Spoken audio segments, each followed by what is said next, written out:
ये आप लोग को जो है बहुत ही इजी चैप्टर है ना, बहुत आसान है। आप लोग इसको ध्यान से पढ़िएगा तो सभी को समझ में आएगा। ठीक है, रेडी है सब ना? अगर बाजू में है ताकत तो मुकद्दर को चुनौती दो, अगर बाजू में है ताकत तो सफलता के लिए अक्सर न तेरे पास आएगा। भरे संसार में चलने से पहले सोच लो यारो, न कोई हाथ थामेगा और न कोई रास्ता देगा, है ना? किसी के भरोसे नहीं है, अपना एकदम आप लोग बहुत कष्ट से मेहनत कीजिए, है ना? और इतिहास बदल दीजिए। अभी सुना रहे थे, इतिहास बदल दीजिए। क्या इतिहास है आप लोग का? इतिहास जो है उसको बदल देना है, तो बदलिएगा ना? ठीक है, तो चलिए बहुत इजी में हम लोग देख लेते हैं इसको। एक नियामक ज्यामिति या निर्देशांक ज्यामिति को पढ़ने के लिए कितने अक्ष की आवश्यकता है? 2 अक्ष, एक्स एक्सिस और वेरी गुड, एक्स एक्सिस और एक्स अक्ष का दूसरा नाम क्या है? क्षैतिज अक्ष, क्षैतिज और बाह्य अक्ष का दूसरा नाम उदाग्र अक्ष, उदाग्र। अच्छा, एक्स एक्सिस और बाह्य एक्सिस के प्रतिच्छेदी बिंदु को क्या कहते हैं? मूल बिंदु। और मूल बिंदु का नियामक 0,0। किसी भी बिंदु का नियामक क्या लेते हैं? X comma. अच्छा, एक्स को क्या बोलते हैं?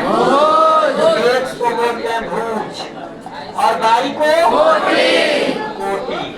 देखिए, मूल बिंदु से दाएं तरफ चलेंगे तो एक्स पर मान क्या होता है? पॉजिटिव। क्या होता है? पॉजिटिव होता है। +1 +2 +3 +4 एंड सो ऑन। इधर चलेंगे तो -1 -2 -3 -4।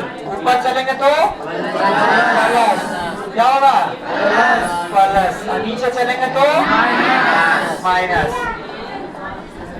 ठीक है, अब बताइए, अगर आपसे क्वेश्चन पूछता है कि प्रथम चतुर्थांश में जो होगा एक्स और वाई का क्या चिन्ह होगा?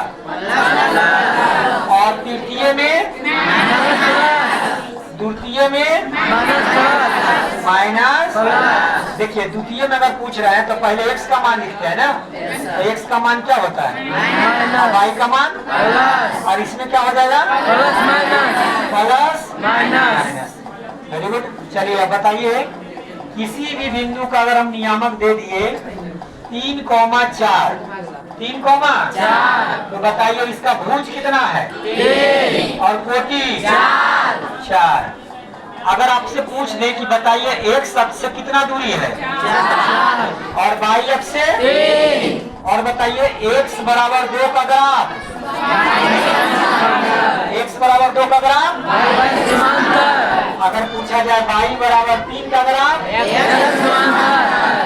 एक्स अक्ष के सनातन ये, और एक्स बराबर 2 का ग्राफ, और ये दोनों जो आपस में मिलेगा तो कितने एंगल पर मिलेगा? 90 डिग्री पर, है ना? और ये दोनों का जो जिस बिंदु पर मिलेगा उसका नियामक क्या होगा? पहले एक्स का मान 2,3। ठीक है, तो पहला चैप्टर में इतना से ही समझ जाएंगे टोटल क्वेश्चन ऑब्जेक्टिव। अब इसके बाद हम लोग आएंगे किस पर? दूरी सूत्र। किस पर? दूरी सूत्र, है ना? दूरी सूत्र। अगर 2 बिंदु दिया हुआ हो, ए बराबर क्या? x1 y1, और दूसरा बिंदु दिया है b बराबर x2 y2, तो दोनों के बीच की दूरी क्या होता है बताइए?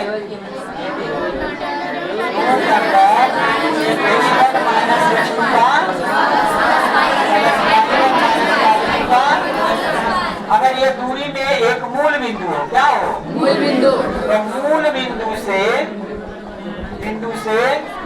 2,3 का दूरी अगर पूछा जाए मूल बिंदु से, कहाँ से? मूल बिंदु से। क्या होगा बताइए? मूल बिंदु ओ अगर पूछा जाए, बिंदु दे दिए तब क्या होगा बोलो? एक्स स्क्वायर प्लस 2 के स्क्वायर प्लस 4 3 9 है ना? इसके बाद क्या है? Section formula. क्या है? सेक्शन फार्मूला, है ना? बंद कीजिए।